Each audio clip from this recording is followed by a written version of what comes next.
El libro de Esther es uno de los más emocionantes y curiosos en la Biblia. La historia se desarrolla más de 100 años después del exilio babilonio de los israelitas, y aunque algunos judíos sí regresaron a Jerusalén, recuerda a Esdras y a Nehemías, muchos no lo hicieron. Así que el libro de Esther se trata sobre una comunidad judía viviendo en Susa, la ciudad capital del antiguo imperio persa. Los personajes principales en esta historia son dos judíos, Mardoqueo y su sobrina Esther. Y luego tenemos al rey de Persia, quien es el borracho pusilánime de la historia. Y luego tenemos al oficial persa, Amán, el astuto villano. Este es un libro curioso en la Biblia, principalmente por el hecho de que Dios nunca es mencionado ni una sola vez, lo que podría parecerte un poco extraño. Quiero decir, ¿no trata la Biblia acerca de Dios? Pero esta es una técnica brillante del autor, quien por cierto es anónimo. Es una invitación para leer la historia buscando la actividad de Dios, y hay señales de ella por todos lados. La historia está llena de, entre comillas, coincidencias muy extrañas y giros irónicos, y todo esto te obliga a ver el propósito de Dios trabajando, pero detrás de escena. Profundicemos la historia. El libro inicia con el rey de Persia organizando 2 banquetes elaborados que duran un total de 187 días, y todo es para mostrar su grandeza y esplendor. En el último día de la fiesta del banquete, él está muy borracho y demanda que su esposa, la reina Vasti, aparezca en la fiesta para él presumir de su belleza. Ella se niega y en su furia borracha, el rey repudia a Vasti y establece el ridículo decreto de que todos los hombres persas deben ahora ser los amos de sus propias casas.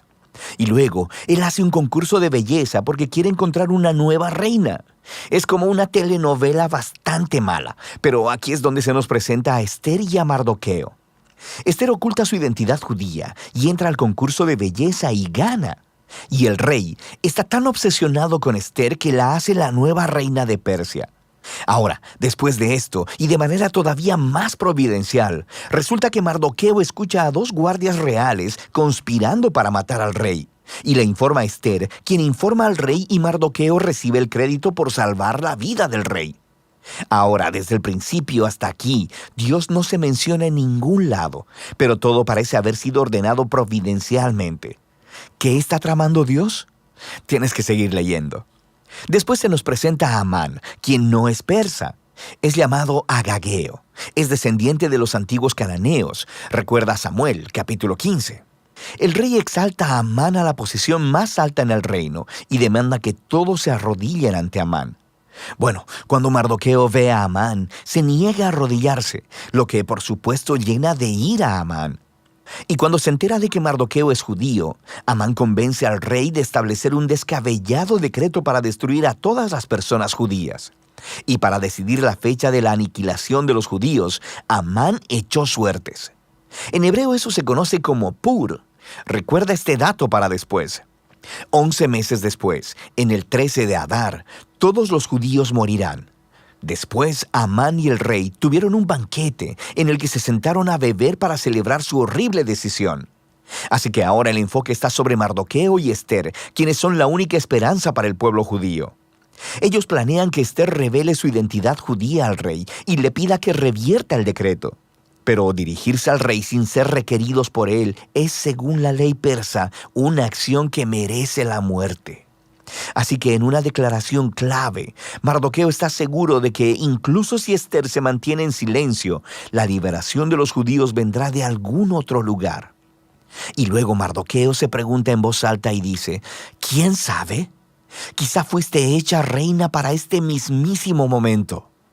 Esther responde con valentía y se dispone a ir delante del rey con sus asombrosas palabras. Si perezco, que perezca. Sabiendo lo que sigue, vemos el irónico giro de todos los planes malvados de Amán. Esther recibe al rey y a Amán en un primer banquete y les dice que quiere hacer una petición especial a ambos en un banquete exclusivo al día siguiente. Amán sale del banquete completamente borracho y ve a Mardoqueo en la calle. Él se llena de ira y ordena que una gran horca o estaca sea construida para que Mardoqueo sea colgado en ella por la mañana. Parece que las cosas no pueden ir peor para los judíos y para Mardoqueo, pero de repente la historia da un giro. Sucede que esa noche el rey no puede dormir y hace que le lean las crónicas reales para tener una buena lectura en la cama. Y resulta que escucha acerca de cómo Mardoqueo salvó la vida del rey. Se le había olvidado completamente. Así que por la mañana, Amán entra para pedir la ejecución de Mardoqueo. Y el rey, en ese momento, ordena que Amán honre a Mardoqueo públicamente por haber salvado su vida. Así que ahora Amán debe guiar a Mardoqueo alrededor de toda la ciudad en un caballo real, diciéndoles a todos que lo honren. Este momento, la historia da un giro a todo el libro. Comienza la caída de Amán y el ascenso de Mardoqueo al poder. Mira cómo sucede.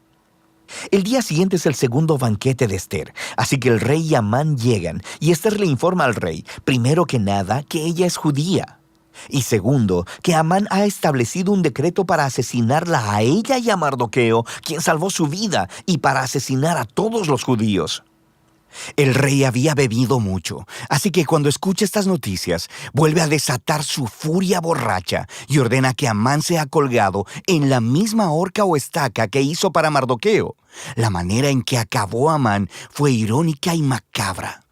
Pero la ejecución de Amán no resuelve el problema del decreto para asesinar a todos los judíos. Así que el enfoque está ahora en Ester y Mardoqueo, mientras hacen un plan para revertir el decreto. Ellos descubren que el rey no puede revocar un decreto que ya ha establecido. Así que en lugar de eso, el rey encarga a Mardoqueo que elabore un contradecreto. En el día asignado en el que se supone que todos los judíos serían asesinados, el 13 de Adar, se le ordena ahora a los judíos que se defiendan y destruyan a cualquiera que haya conspirado para matarlos. Luego, Mardoqueo, Ester y los judíos de todos lados organizan banquetes y fiestas para celebrar este nuevo decreto, y Mardoqueo es exaltado en un lugar junto al rey. Eventualmente llega el día del decreto y los judíos triunfan sobre sus enemigos. Primero destruyen a la familia de Amán y luego a todos los otros oficiales persas que se habían unido al complot de Amán. Y luego, un segundo día, ellos obtienen permiso para destruir a cualquiera que hubiera conspirado contra ellos en todo el reino. Y esto resulta en gozo y celebración, conforme los judíos son rescatados de la aniquilación. La historia luego cuenta cómo Ester y Mardoqueo establecieron por decreto esta fiesta anual de 2 días, Purim, para conmemorar su liberación de la destrucción. Y el nombre de la fiesta viene de la suerte que echó Amán. Recuerda, Purim. El libro concluye con un breve epílogo en el que Mardoqueo es exaltado como segundo al mando en el reino. Se nos dice acerca de su grandeza y esplendor real conforme los judíos florecen en el exilio. Ahora, da un paso atrás. Nota cómo toda esta historia ha sido diseñada. La historia estaba llena de giros irónicos, pero ahora podemos ver que la historia completa está estructurada como un giro irónico, incluso hasta los detalles. El esplendor, las fiestas y los decretos del rey son un reflejo del esplendor, las fiestas y los decretos de Mardoqueo al final. Ester y Mardoqueo salvan primero al rey, pero ahora al final salvan a todos los judíos. Y luego tienes la exaltación, los edictos y el banquete de Amán, que son revestidos por la exaltación, los edictos y el banquete de Mardoqueo. Y luego en el centro tienes las escenas en las que Ester y Mardoqueo hacen sus planes. Y luego, los 2 banquetes de Ester actúan como un marco alrededor del giro más grande de la historia, la humillación de Amán y la exaltación de Mardoqueo. Otra característica fascinante de este libro es la ambigüedad moral de los personajes. Vemos mucha bebida, ira, sexo y asesinatos, de los cuales Mardoqueo y Ester son parte. Sin mencionar la violación de muchos mandamientos en la Torá, como casarse con gentiles y comer alimentos impuros. Así que la historia no está colocando a Mardoqueo y a Ester como ejemplos morales, como si aprobara todo su comportamiento, pero sí son colocados como modelo de confianza y esperanza cuando las cosas van muy mal.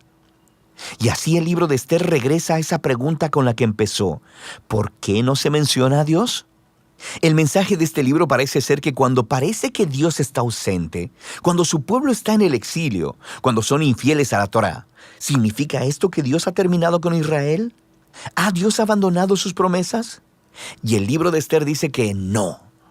Nos invita a ver que Dios puede trabajar y que trabaja en el desorden y en la ambigüedad moral de la historia humana. Y Él utiliza para cumplir sus propósitos la fidelidad de personas que han transigido moralmente. Así que el libro de Esther nos pide que estemos dispuestos a confiar en la providencia de Dios, incluso cuando no la veamos trabajando, y a esperar en que no importa lo mal que se pongan las cosas, Dios está comprometido con la redención de su mundo. Y de eso trata el libro de Esther.